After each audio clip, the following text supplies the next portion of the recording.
Hello, this is the hatchetjob.com gaming netcast with an unboxing of a Ukiyo-e Heroes Yokai Dracul. This is the print that you can order from Ukiyo-e Heroes. I'm probably not saying that correctly, but never mind. This is how it arrived. This tape wasn't on there. I put that on there just to obscure my address, etc. Nice sturdy box.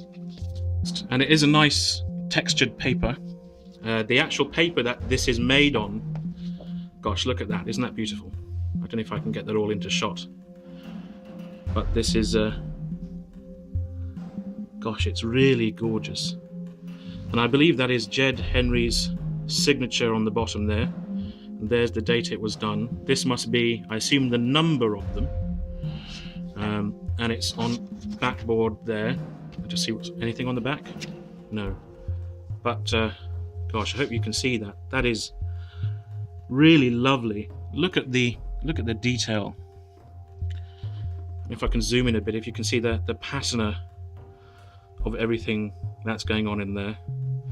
And if you don't know how these are made, the Ukiyo-e is a type of wood block. It's a wood block. And now if you look at kind of conventional wood blocks that you might see in Western art, like Holbein, for example, it's incredibly detailed, but it's monochrome. But this, of course, is multicolored. So what they will do is, and I'll link to videos showing you how it's done, is they'll do a fine detail block of everything in the page. And so basically they chisel away. So if they want a line to appear, for example here, they'll cut away the side so that when it's raised, you dip it in ink and then you put it on a page and it comes up. And so they do a fine detail block. I think that's called the key line. And then they'll have different blocks for different areas of the work. So for example, the detail that you can see in the flame here, that will be on a separate block than, for example, the yellow down here. And so although this looks like it's a wonderful gradient in the light there, as you can see, but that's done by placing layers of ink down and rubbing it in. And so it's all done by hand. And that's why it's so expensive. And I think I mentioned before that the paper that this is printed on, this is a paper that's made by the family of a guy who is a national living treasure in Japan. So effectively, he's kind of a master craftsman who the government just thinks highly of enough to say that, you know, this guy is part of our national heritage.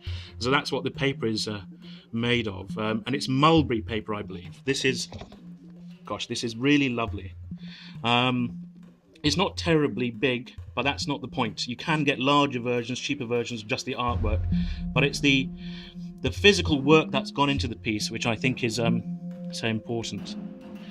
And so I'm not sure who made this. It might have been made by Jed Henry's partner over in Japan, a guy called David Bull, or it might be made by some of the students that he has over there who he's teaching woodblock art to. And the reason I got this one is because it looks like something to me that could be from Japanese folklore, but it isn't obviously a video game. And if you explain to somebody what it is, that this is of course Castlevania, then it makes sense. But I didn't want something that up on the wall looked necessarily like a video game. I wanted some ambiguity in there. So that's gorgeous, and I will get this mounted as soon as I can. So once again, that is the Yokai Dracul from Ukiyo-e Heroes, and I'll include links to everything in the information for the show.